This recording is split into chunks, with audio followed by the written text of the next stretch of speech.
Welcome back to Chapter 11, Finalizing a Document. So in Chapter 9, we've created a document. In Chapter 10, we formatted the document. And now in Chapter 11, we're going to finalize it. Here is the assignment document that we've been working on. In Chapter 9, we created it. Chapter 10, we formatted it. And now we're going to put the final touches on that document so that we're ready to go. If you'll notice in your textbook on page 173, it begins by talking about the headers and the footers. Now, while these are probably going to be most valuable for your research papers and things like that, you can still add headers and footers at any time. The easiest way that I have found is, at least whenever you're in Microsoft Word, you'll notice over on the left-hand side, the vertical ruler, the gray area is considered the margin of the paper. So I have found if I will put my mouse inside of that gray area, double click, it automatically opens the header. Now what can I put in the header? Obviously I could put in my name or something like that, so I'm going to put in my last name.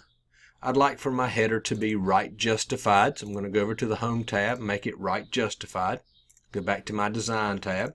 And now I'd like to put in an automatic page number. Most people think that if I press 1, that's going to be page 1 and it'll automatically know to number page 2, page 3, and page 4. That's not the case. Whatever you type in the header is going to be in the header of every single document or every single page. So in this particular instance, what I'm going to do is come up here to the top. You'll notice I have add a header, add a footer, but right beside of it I have page number. And I have a lot of different options. Whenever I click on the page number tab, I can go to the top of the page and add a plain number, an accent bar, bold numbers, whatever it happens to be. I'm just going to add a plain number. You'll notice it puts that, it kind of took my stuff away and it put that on the left hand side. I'm going to move that back to the right. And just in front of it again, add my name and a space character. Now one of the things I want to draw your attention to is my name. When I typed it in, it doesn't highlight automatically, but notice how whenever I highlight my name it's light gray, but when I highlight the number 1 it becomes dark gray. That kind of lets you know there's more going on there than just the number 1. So that's how I would add, let's say, my name and an automatic page number. Now what's going to happen when I close the header and the footer, you're going to see the header shows up in a very light gray color. I'll come to the end, Control Enter will take me to the next page, and you'll notice that my name, number 2, is now showing up there. So I'm able to get a consistent automatic page numbering across every page. Likewise for the footer, if I go down, find the area that's considered in the gray right there, find that, double click, that allows me to open the footer, and in the footer I can basically do the same thing. I can add page numbers, I can add document information, quick parts, pictures, date and time. I'm going to add the date and time, and I'm going to choose the long format, Monday, June 22nd, 2015. And I'd like for that to be centered, so I'm going to go back to the Home section of the ribbon, make it centered, and then go back to the Design section. Now that gives me that. It's going to be automatically centered. I can also enter some document information, the author, the file name, the path, the title, whatever. I can add all of that stuff in there as part of the footer. So in this particular case, I'm going to add the file name as well. I'm actually going to take out the other since it was highlighted, it was overwritten. Add the file name as well. Put a tab in, and now I'll go back and add that date like we had it before. Now I can center this. If I so choose to, I can center that, or I can make it full justified.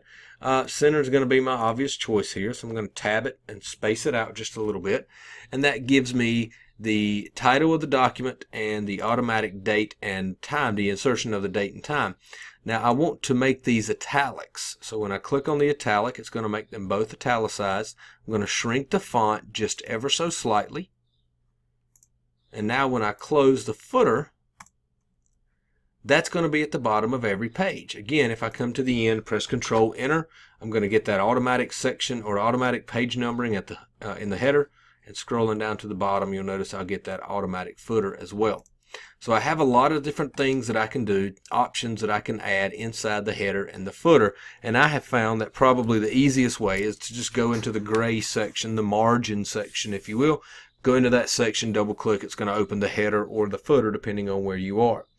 Now if you want to insert page breaks or section breaks or things like that, go into the Page Layout tab, And you'll notice here are your breaks. You have different breaks depending on what type of break you're looking for. And you can obviously read up about those.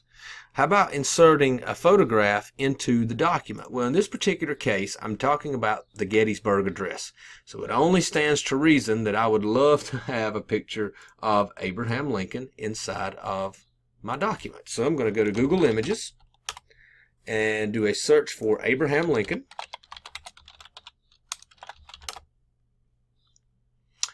Here's a picture that I like. It's a very good picture. I'm going to view the image itself, and I'm going to notice right out of the gate, this image is on Wikipedia, so I'm able to use it. Be careful with your copyright violations. But that's a pretty big picture. It's a relatively large picture. Nonetheless, I'm going to copy the image, or I could save it to my desktop and insert it that way. It doesn't really matter.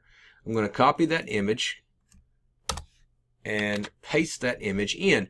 One thing you're going to notice right out of the gate, that is a huge image, and when I paste it, it is going to be even more huge.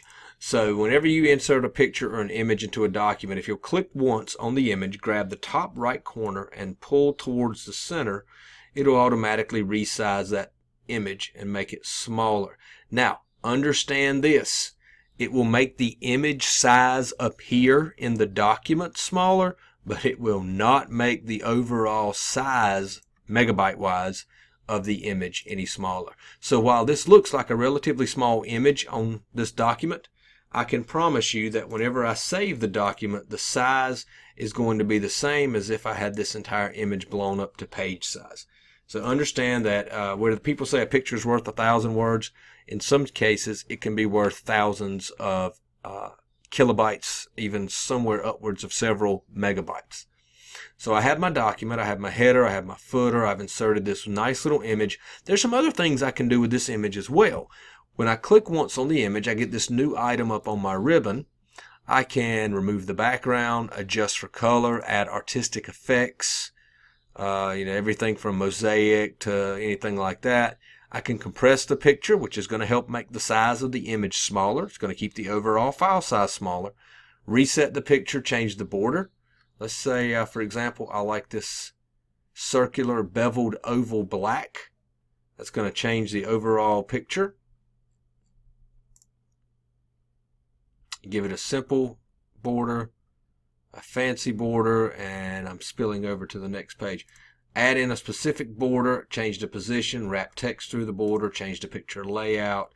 All of these different options that now are available in the ribbon because I'm able to click on the image. Had this been word art, then I would have had a different item on the ribbon. Had this been, for example, footnotes and headers, notice I get a design tab on my ribbon. So I have a lot of different options there for that. I'm going to take this thing and I'm just going to round off some of the corners. You'll notice it spilled over to the next page because of the shadowing. I don't like that. I can undo that. I want to just round the corners off, no shadowing, nothing special, nothing fancy. Just simply round the corners off. And that gives it such a much more professional look than just inserting an image into the document. This would obviously work for Excel, which you probably wouldn't use it a lot for, but it would also work in PowerPoint. And PowerPoint's going to be one of those where inserting documents can really make a big difference. Now, I'm not sure the exact size of this image. If I save the document, and I'm going to do a save as, I'm going to save it under a different name. We have Gettysburg Address from Chapter 9, Address Formatted from Chapter 10. I'm going to say Address Finalized.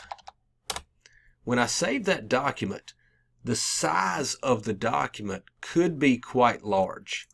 So if I come back up to the header, I'm going to add in the size of the document.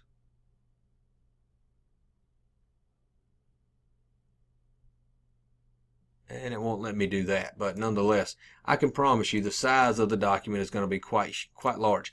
167K, which doesn't sound like much, but now notice what happens when I compress that image.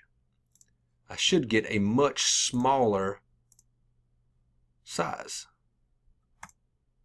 So I've compressed the image. I'm going to save the document once again. And it didn't shrink it any. So we didn't save a whole lot on that one, but in some cases we can. This is a black and white image, so it's not going to be a very high resolution or anything along those lines. Photographs generally take up much more space and are much larger than, say, your typical clip art or something along those lines. Moving right along, in Chapter 11, we look at line art, and line art can be found in the drawing. Let me uncheck that. In the drawing section. So when I come on to insert shapes or something along those lines, I can do that there. I can insert word art. What about the margins? Now right out of the gate you'll notice that the margins on this document look like 1-inch side margins and probably 1-inch top and bottom margins. To adjust the margins on a Microsoft Word document, if you'll go under the page layout section of the ribbon, choose margins. You have some pre-created ones, like for example 1/2 inch all the way around. That obviously changes everything the way it looks. But you also have the ability to create your own margins. You can do custom margins as well. So when it comes to your margins, basically you're kind of at the mercy of either what you want or what your particular style calls for. For example, if you're using APA or MLA, it's going to call for different things. Now the next section in your textbook is talking about a mail merge, and for security reasons and obviously for other reasons, I'm not going to emphasize and show the mail merge in this particular video, partly because I never use it, but nonetheless it's there. There's some information in your textbook about it. This is a pretty good document. I'd like to save it as a web page. So if I go to File, Save As, I can choose the location and change the Save As type. I have the ability to save it as a PDF document. I can save it as an old school Word document, a DOC, save it as the current DOCX. I can also save it as a web page, which gives it a .html output. Now understand, because this has an image, it's going to save it as an HTML file and a folder full of other stuff. So if I choose web page, I just want to show you really quickly what this will look like. I'm going to save it as a web page, and now when I go into that particular location, you'll notice I have the actual web page itself, .htm, but it creates this folder with the image and the XML and all the other data that's accompanied it. Now that's okay. It's not really, it's not necessarily what I'm looking for, but it created that, and okay, it is what it is. If you want to save it as a single file, go to File, Save As, choose the location, and in this case choose a single file web page. That will create an mHTML document, which is going to mean no folder and separate file. It'll save it all into one piece. Now moving right along, we talk about dealing with electronic documents. How do we insert comments if we're going to be reviewing? Well, in this particular case, let's say I sent this to a friend, emailed it to a friend, and asked my friend to give me some feedback. They didn't want to type on top of what I had written, so instead they're going to add some revisions. They're going to add some review.